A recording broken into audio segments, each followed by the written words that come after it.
Hello everyone, అందరూ ఎలా ఉన్నారు? బాగున్నారా? సండే వచ్చేసిందండి. ఈరోజు మీ ముందుకి మంచి రెసిపీ తోటి వచ్చాను. నేను ఈరోజు మంచి స్వీట్ చేయబోతున్నానండి. అది ఏంటంటే బూడిద గుమ్మడికాయ హల్వా చేయబోతున్నానండి. మరి ఇది ఎలా చేయాలో వచ్చేయండి చూసేద్దాం. నేను ఇక్కడ ఒక చిన్న సైజు బూడిద గుమ్మడికాయ తీసుకున్నాను, పుల్ల గుమ్మడికాయ. ఇది మనం శుభ్రంగా కడిగేసి ముక్కల కింద కోసేసుకొని దీన్ని ఇప్పుడు తురిమేసుకుందాం. చూసారు కదా, ఇలా ముక్కలు కోసేసుకున్నాను. ఇప్పుడు మనం ఈ గింజల్ని ఇలా తీసేసుకుందాం. గింజలు ఉండకూడదండి, గింజలు మొత్తం ఇలా తీసేసుకోండి. చూడండి, ఇలా ప్లెయిన్గా ఉండాలి. చూడండి, గింజలన్నీ తీసేసుకున్నాను. ఇప్పుడు మనం తురిమేసుకుందాం. చాలా బాగుంటుందండి, మీరు కూడా ఒకసారి ట్రై చేసి చూడండి.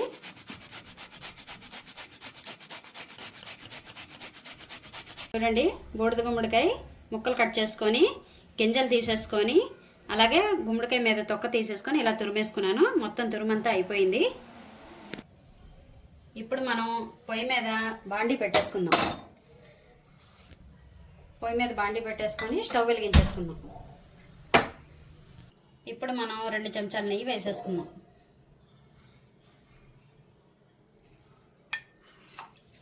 నెయ్యి అయితే వేడెక్కిందండి. ఇప్పుడు మనం గుమ్మడికాయ తురుమంతా వేసేసుకుందాం.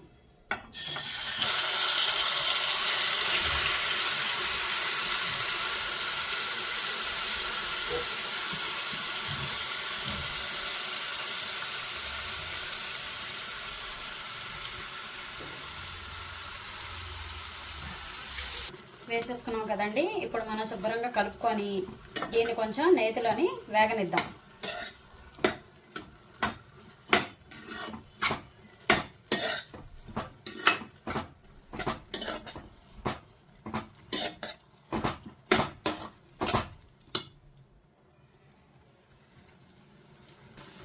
నెయ్యి సరిపోలేదు కాబట్టి నేను ఇంకొంచెం నెయ్యి వేసుకుంటున్నానండి పైన. చూడండి, బుల్లి గరిటెతోటి వేస్తున్నాను. నేను ఏదైతే గరిటె చూపించానో ఆ గరిటెతోటి గరిటెన్నర నెయ్యి వేసుకున్నానండి. ఇప్పుడు మళ్ళీను మనం ఇప్పుడు ఒక 5 నిమిషాల సేపు మూత పెట్టేసుకుందాం. చూడండి, నేను ఆ చిన్న సైజు గుమ్మడికాయకి ఇంత తురుమైంది కదా, చూడండి ఎంత బాగా వేగిందని. ఇప్పుడు నేను ఒక పావు గ్లాస్ తోటి గ్లాసు పంచదార తీసుకున్నాను. ఇప్పుడు మనం ఒకసారి కలుపుకుందాం.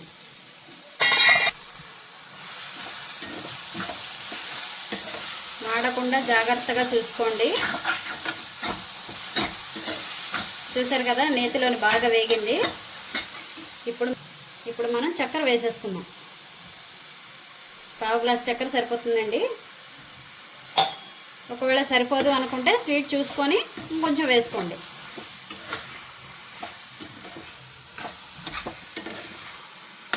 చక్కెర వేసుకున్నాం కదండి, పాకంలాగా వస్తుంది. ఇప్పుడు మనం దీన్ని బాగా ఉడకనిద్దాం. 10 నిమిషాల సేపు గుమ్మడికాయ తురుముని మనం నేతిలో వేయించుకున్న తర్వాత ఒక 5 నిమిషాలు మూత పెట్టుకున్న తర్వాత మూత తీసేసుకొని చక్కెర వేసేసుకోవాలి. చక్కెర వేసుకున్న తర్వాత బాగా ఉడకనిద్దాం. చూడండి, నేను ఒక 5-6 ఇలాచీలు తీసుకున్నాను. దీన్ని ఇప్పుడు మనం పొడి చేసేసుకుందాం. చూడండి, ఇలాచీ పౌడర్ తయారు చేసుకున్నాను. ఇప్పుడు మనం గుమ్మడి తురుము ఉడికిందో లేదో చూద్దాం రండి. చూడండి ఎంత బాగా ఉడికిందో. కలర్ చూసారా, మంచి కలర్ వచ్చింది. మీకు కావాలనుకుంటే కొంచెం గ్రీన్ కలర్ యాడ్ చేసుకోండి, అక్కర్లేదనుకుంటే మీ ఇష్టం అది. ఇప్పుడు మనం ఇలాచీ పౌడర్ వేసేసుకుందాం.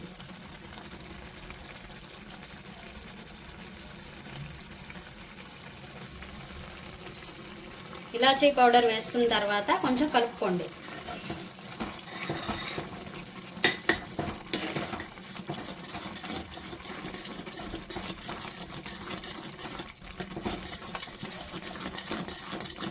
చూడండి, నేను ఇప్పుడు గుమ్మడి గింజలు వేసుకుంటున్నాను. మార్కెట్లో మనకి డ్రై ఫ్రూట్స్ దగ్గర గుమ్మడి గింజలు దొరుకుతాయి కదా, అవి తెచ్చుకొని వేసుకోండి. అలాగే గుమ్మడి గింజలు వేసుకున్న తర్వాత కూడా మీకు జీడిపప్పు నేతిలో వేయించి వేసుకోవాలనిపిస్తే మీరు వేసుకోండి. నేనైతే వద్దనుకుంటున్నాను, అందుకని నేను ఉట్టి గుమ్మడి గింజలతోటే చేస్తున్నాను. నేతిలోని జీడిపప్పు వేయించి వేసుకున్నా కూడా చాలా బాగుంటుంది. ఇప్పుడు కలుపుకుందాం.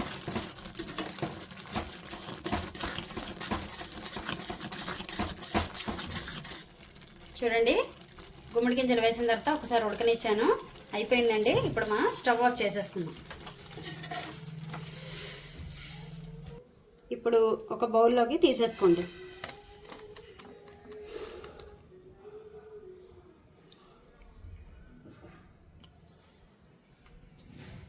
ఇంతేనండి, ఎంతో రుచికరమైన బూడిద గుమ్మడికాయ హల్వా రెడీ అయిపోయింది.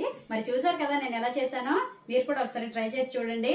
మరి ఈ వీడియో కనుక మీకు నచ్చినట్లయితే లైక్ చేయండి, షేర్ చేయండి, సబ్స్క్రైబ్ చేసుకోండి. నెక్స్ట్ వీక్ మంచి రెసిపీ తోటి కలుద్దాం.